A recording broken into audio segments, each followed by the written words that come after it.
Hi, welcome to the course. My name is Fuad, and this video series will help you understand your reading material, assessment, and health professions education. Now, I'll point out to you in this series what's important, what's not so important. So, let's go right to it. Now, the fourth one is the types of numbers. It's quite important. You might want to go through the definitions of the NOIR, the NOIR, the nominal scale, the types of numbers. And one is that you have nominal numbers, nominal scale. What's the definition? You classify things, but they do not have you cannot rank them, and the impact is as such that you cannot do much about it in terms of statistics. Right? We can do very limited mathematical procedures. Okay. Then the next step is ordinal. So you have ordinal numbers. You can rank them, but they do not necessarily have equal distance between one number and the other. Okay. For example, we can rank the height in meters of all students in an entering pharmacy class. Uh, so you have he's the tallest, he's the second tallest, he's the third tallest, but his height might be different with each other, not equally different. Okay. Uh, Says here, it explains it quite well here. What's important is that we can compute averages or mean ranks, take the standard deviation, etc., etc. We can do more with those kind of numbers. Okay, so you have nominal, you have ordinal. The next higher up is the interval numbers. You can rank them, and they are equally spaced between one number and the other. So you have more things to do with these kind of numbers, more statistics. This is an important characteristic since the interval nature of these numbers permits all types of statistical analysis, the full range of which are called parametric statistics. Okay. Now, the highest one is the ratio scale. So NOIR, ratio scale. It is rankable. You can rank them. They are equally spaced between one number and the other, and they have an absolute zero. Now, what's important here is that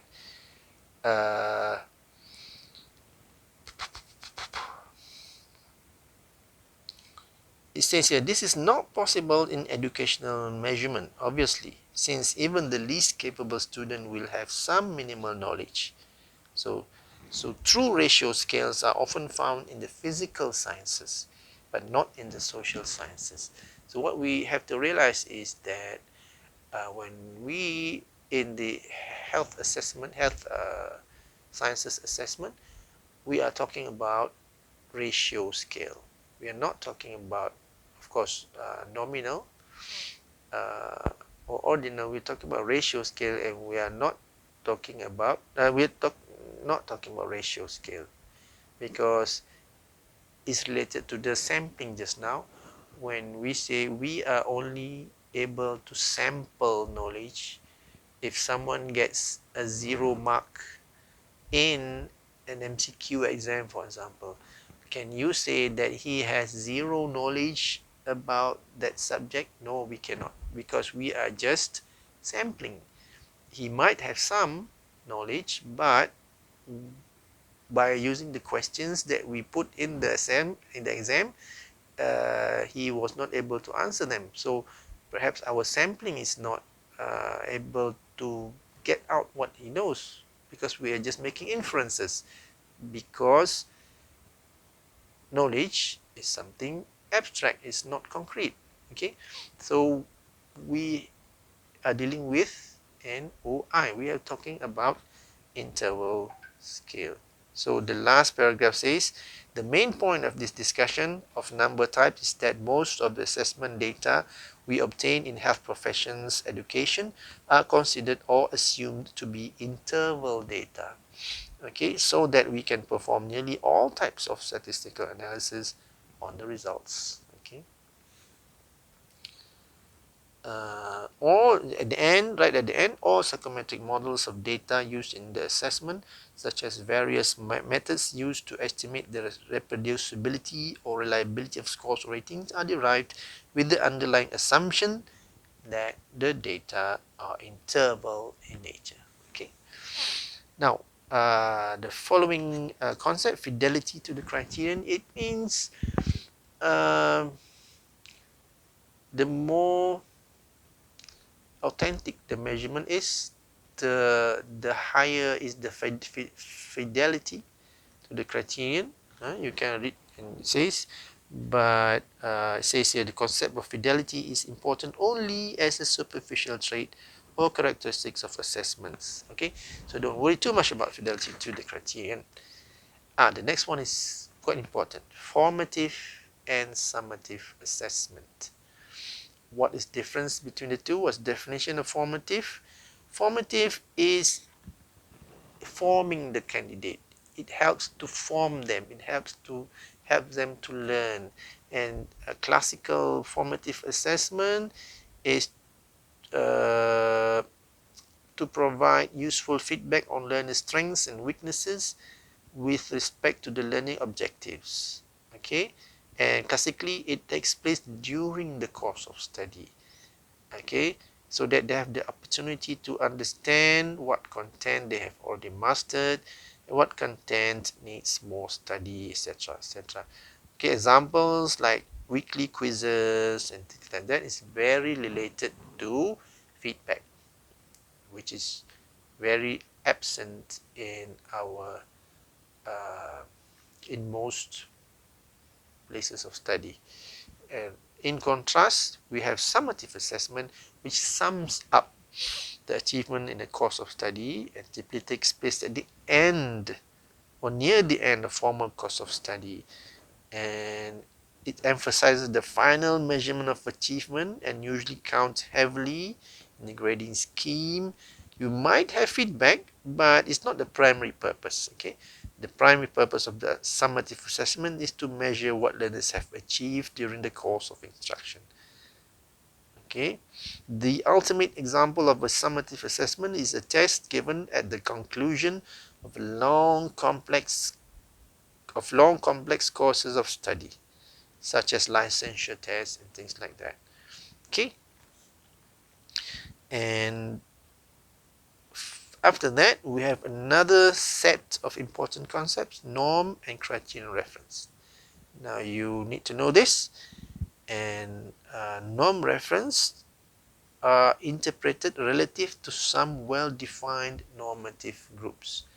That's important for you to understand. Their performance is based on the norm, right? For one group, they take a test, and who is the best? He or she becomes number one, and so on and so forth. All right. The keyword is relative. Norm reference scores or ratings tell us a lot about how well learners score or are rated relative to some group of other learners, but may tell us less about what exact content they actually know or can do. Okay.